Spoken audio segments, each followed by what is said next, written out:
La reforma electoral del gobierno se discute como si el problema fuera el costo de las elecciones o los plurinominales. Analistas y referentes en la materia señalan que los riesgos para la democracia ni siquiera están sobre la mesa, sobre todo porque no conocemos la reforma electoral todavía. Por ello, esta tarde en Perfiles del 6 agradezco mucho a la doctora María Marván Laborde, destacada socióloga, politóloga, investigadora y reconocida por su trayectoria en transparencia y temas electorales, ya que fue comisionada fundadora del Instituto Federal de Acceso a la Información Pública y consejera del IFE. Doctora, muchísimas gracias. Muy buenas tardes. Muy buenas tardes. Muchas gracias a ustedes por la entrevista. Pues de inicio preguntarle si considera que el oficialismo busca una transformación estructural profunda con esta reforma electoral, pues que se ha planteado, pero hasta la fecha no se conoce en su totalidad esta reforma propuesta por la presidenta Sheinbaum. Como bien dice la presidenta, todavía no hay propuesta. Lo que creo que tenemos que preguntarnos es por qué todavía no hay propuesta cuando la esperábamos desde el mes de enero. Creo que, a lo que nos estamos enfrentando es a que es muy difícil hacer una propuesta con posibilidades de pasar en ambas cámaras que no requiere o que no cuente con el consenso de por lo menos algunas de las fuerzas políticas. Lo que hoy hemos visto es que no ha habido manera de generar ese consenso con otras fuerzas políticas, ya bien sean sus fuerzas aliadas, el PT y el Partido Verde, o las otras fuerzas que están en el Congreso, que serían Movimiento Ciudadano, el PRI o el PAN. Lo que queda muy claro es que hasta hoy no hay propuesta porque no hay con quién sacarla. Todo lo que pensemos que pueda contener esa no propuesta, pues no son más que especulaciones, pero lo que sí sabemos de cierto es que no han convencido más que a los propios morenistas. Hay que recordar, para poner en contexto al público, que no es la primera vez que se hace una reforma electoral. Si no mal recuerdo, en 2014 fue la última que se realizó, pero años anteriores se hicieron otras reformas. Para la que actualmente se va a presentar, el tema que ha puesto sobre la mesa la presidenta es que es muy cara la democracia en nuestro país. Además, pues también que pretende desaparecer los plurinominales, también la no reelección, entre otros puntos. Preguntarle, doctora, si precisamente esta reforma que está, si mal no recuerdo, está o se ha desarrollado a través de estas mesas de trabajo donde muchos se han quejado, pues no están todos los que deberían estar y encabeza Pablo Gómez y requiere de una próxima reforma electoral. Pero aquí la diferencia, pues que ahora el gobierno y sus aliados, pues que muchos de ellos llegaron, ahí está el ejemplo de Pablo Gómez, que ha sido plurinominal, llegaron con reformas anteriores para tener una equidad en nuestro país, pero hoy día, pues buscan hacer un cambio en pues en ese camino que ellos utilizaron a través precisamente de reformas anteriores para hacerse o tener participación en el gobierno y en el legislativo, doctora. A ver, yo creo que hay varias falacias en el discurso oficial. La primera es que los plurinominales no representan a nadie. Los plurinominales representan la fuerza de los partidos. La Ok. segunda, que tenemos un Congreso excesivamente grande y debería de ser más pequeño. Si nos comparamos con Estados Unidos, ciertamente en Estados Unidos tienen un Congreso más o menos similar cuando tienen una población muchísimo más grande. Pero si nos comparamos con Alemania, por ejemplo, ellos tienen una población de alrededor de 85, 90 millones de personas y nosotros, una de 130. Alemania tiene poquito más de 600 representantes en lo que para nosotros sería la Cámara de Diputados, Ujú, con lo cual no es cierto que México tenga un Congreso excesivamente grande. De acuerdo con ciertos parámetros internacionales, ujú. 500 diputados, 505, sería lo que México debería de tener de acuerdo al tamaño de su población. Es decir, ahí está la segunda falacia, demostrando que no se sostiene. México puede tener un Congreso de 500 personas legisladoras, una Cámara de Diputados y estamos bien representados. La tercera falacia, nuestra democracia no es cara. Cuesta, sí, sí es cierto. Se sostiene a partir del presupuesto público a los partidos políticos mexicanos, sí, también es cierto, pero eso no quiere decir que sea cara. Nuestra democracia cuesta menos de un cuarto punto porcentual del PIB y eso incluye tanto las instituciones electorales como los partidos políticos. Eh, ¿Debe un Estado sostener la democracia? Yo creo que sí. Y creo que sí tenemos que darnos cuenta que el hecho de que el financiamiento público mantenga los partidos es una apuesta de una política de Estado para que haya partidos competitivos. ¿Podría rebajarse un poco el presupuesto de los partidos políticos? Sí, pero la pregunta es ¿qué tanto? Porque hay dos cosas que no queremos. Bueno, hay una cosa que no Ajá. queremos y es que el capital privado sea quien mantiene a los partidos políticos. Y el capital privado puede ser de dos vertientes. Eh, Fortunas personales privadas o fortunas empresariales privadas o en el peor de los casos, y ya con esto van a ser tres vertientes, Ujú. dinero del crimen organizado. Desde mi perspectiva, creo que más vale que gastemos en democracia, invirtamos en democracia menos de un cuarto del punto porcentual del PIB para mantener una democracia sana que abrir la puerta a capitales privados. Estaría ese riesgo latente de que ingresara dinero a campañas, como bien lo advierte, sobre todo el peligro del crimen organizado está ahí latente. Doctora, si entendemos esta reforma como la culminación del proyecto político de la denominada Cuarta Transformación, ¿quiénes serían los beneficiarios directos de su aprobación y cómo se pudiera alterar el equilibrio del poder si es que se aprueba esta reforma? Bueno, pues el problema es que no han encontrado la forma de que se apruebe. Eso quiere decir que los únicos que saldrían ganando con esa reforma, insisto, que todavía no conocemos, esta reforma no ha podido salir a la luz porque hasta hoy el proyecto que tienen guardado entre la comisión de Pablo Gómez, la presidenta y Luisa María Alcalde, solamente beneficia a ellos. No han podido convencer a ninguna otra fuerza política de sus aliados o de la oposición que obtienen algún tipo de ganancia y por eso no ha podido nacer esta reforma. Creo que podemos pensar en una reforma no nata que probablemente como está no vea la luz porque no ha convencido a nadie de obtener un solo beneficio. Siempre que se hace una reforma electoral, hay posibles ganadores y posibles perdedores Claro, en claro. todo el mundo.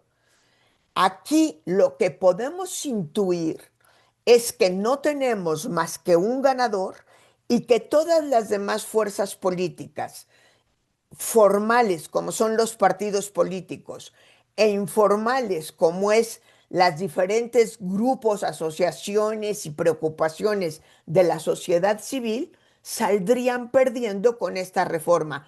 Por eso no consiguen aliados con quienes aprobarla. Aunque dijo recientemente la presidenta que la reforma no tiene como objetivo desaparecer las minorías que van a estar ahí representadas, pero pues esto lógicamente que no ha convencido a sus aliados, el Verde Ecologista, el Partido del Trabajo, quienes directamente se verían diezmados con un recorte presupuestal para las aspiraciones que se tienen. Es ahí donde también han entrado en pues en una estira y afloje en los últimos días, tomando como referencia algunas reformas como la de 1977, que abrió el sistema precisamente a la pluralidad. ¿Qué rasgos han definido la transición del poder en México en los últimos 20 años y qué tanto de ese avance está hoy en riesgo, doctora?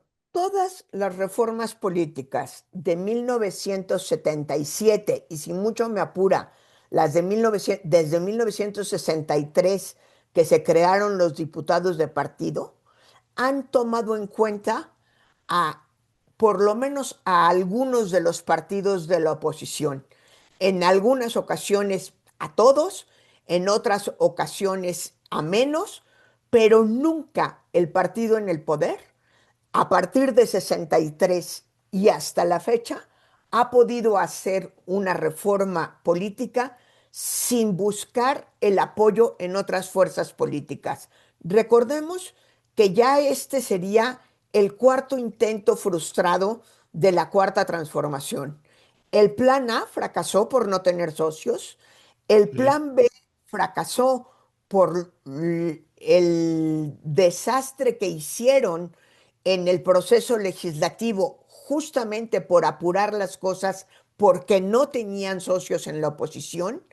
El plan C, que fue la reforma propuesta por López Obrador hace ya 2 años, el 5 de febrero de 24, también resultó en un fracaso o fue abortado y parece ser que esta cuarta intento de reforma está a punto de ser abortada antes de nacer por la preocupación que tiene el, eh, el partido en el poder de sacar una reforma que solo lo beneficia a ellos. Correcto. En este caso, preguntarle, doctora, lógicamente guardando las proporciones, ¿hay algún modelo que esté actualmente vigente en otra nación, por eso digo, guardando las proporciones, que pudiera ser exitoso en comparación con el de nuestro país? Por cierto, hay que recordar que al Instituto Federal Electoral, hoy INE, se le reconoce a nivel mundial como pues, uno de los sistemas en democracia más efectivos en los últimos años, pero seguramente habrá algún otro símil en cuanto al ejercicio democrático en otros países. ¿Hay alguno en América Latina o en Europa? Yo creo que hay muchos sistemas electorales exitosos, ¿sí? Algunos inclusive tienen solamente mayoría relativa, pensemos en Estados Unidos, pensemos en Gran Bretaña, otros son de representación proporcional pura, otros, por ejemplo, tienen una suerte de representación proporcional construida a través de segundas vueltas, que en México se habla mucho de segunda vuelta. El modelo por antonomasia de las segundas vueltas es Francia, nada más que hay que recordar que Francia implementa la segunda vuelta desde la presidencia hasta la más humilde de las alcaldías o lo que equivaldrían a las alcaldías en nuestro país, y a través de esas segundas vueltas en el Congreso, en las alcaldías y en la presidencia, se protegen a las minorías de tal manera que no se va a un sistema de partido hegemónico o a un bipartidismo. Entonces, hay muchos modelos exitosos. Todos los modelos exitosos garantizan que el Congreso tenga un reflejo de las fuerzas políticas organizadas en sus propias cámaras o inclusive hay congresos unicamerales. Estamos platicando con la doctora María Marván Laborde, especialista en temas electorales. Hay que recordar, doctora, que también hay un tema ahí muy presente, que es la sobrerepresentación que tiene el partido en el gobierno, también en el tema de las alianzas, ya que pues es mayoría, de acuerdo con la última elección. Pero preguntarle en ese sentido, si podría tener más de 300 diputados, diputaciones, perdón, por ambos, se buscará precisamente consumar lo que ocurrió en el sexenio actual, el partido de Morena, que ha logrado una sobrerepresentación calificada o artificial, le llaman muchos, con esta reforma electoral, pues consumatum es lo que ya hicieron de tener una sobrerepresentación. Yo creo que hay que entender que allí hay un problema que se volvió muy grave después de 97, ¿sí? No, la constitución de 97 o las reformas constitucionales de 97 establecían claramente que ningún partido o fuerza política por sí mismo podía tener más de 300 diputados. Hay que recordar que en 97 la forma en la que se hacían las coaliciones era conformando una especie de una sola fuerza política y votábamos por un emblema, a veces partido por colores, en donde se reflejaban las alianzas políticas. Y podíamos ver en el año 2000 que el Partido Verde había ido con Acción Nacional, pero nosotros teníamos un solo voto. A partir de la reforma constitucional de 2007, eso cambia, pero no se cambia el artículo que establece que ningún partido por sí mismo podría tener más de 300 Diputados. diputados. Lo que hoy urge revisar, porque sí hay cosas que necesitan revisarse, son las reglas de las coaliciones y Ujú. cómo vamos a contar la representación proporcional cuando existen coaliciones. El partido Morena, el partido Verde y el PT decidieron ser coalición en el proceso electoral, pero romper esa coalición en el momento del financiamiento y en el momento de contar la representación proporcional, de tal manera que compitieron como un solo partido, en donde les convenía y cuando les convenía, pero no quisieron ser partido cuando hubo que revisar gastos de campaña y no quisieron ser partido cuando hubo que repartir la representación proporcional. Por eso es que si tomamos en cuenta Morena más PT más el Verde, que han funcionado como un solo partido, es que logran no solo más de 300 diputaciones, sino mucho más. Y la desproporcionalidad con la que se castigó a los otros partidos de oposición tiene que ver por lo mucho que ganaron de manera separada Morena, el PT y el Verde. Eso tendría que ser materia de una reforma muy clara que establezca que no puede haber abusos cuando se hacen coaliciones. Lo que hoy hemos tenido, y no es la primera vez, hay que reconocerlo, son coaliciones profundamente abusivas que hacen fraude a la ley con la ley en la mano. Es la definición perfecta de un fraude a la ley. Y es con la ley hacer las cosas que la propia ley trató de prohibir. Pero preguntarle como especialista, pues este desgaste obvio del gobierno en turno, que es normal, pero también en este tema de la reforma electoral, que a veces pues también ha polarizado a nuestro país y vemos algunos otros gobiernos, sobre todo en América Latina, cómo hay un movimiento pendular de un extremo a otro, donde en algún momento estuvo la izquierda, pero hoy hay gobiernos de derecha y preguntarle si México podría estar en riesgo de que en una elección, pues la población opte por grupos radicales o derecha, ultraderecha, como ya ha ocurrido en otros países, doctora?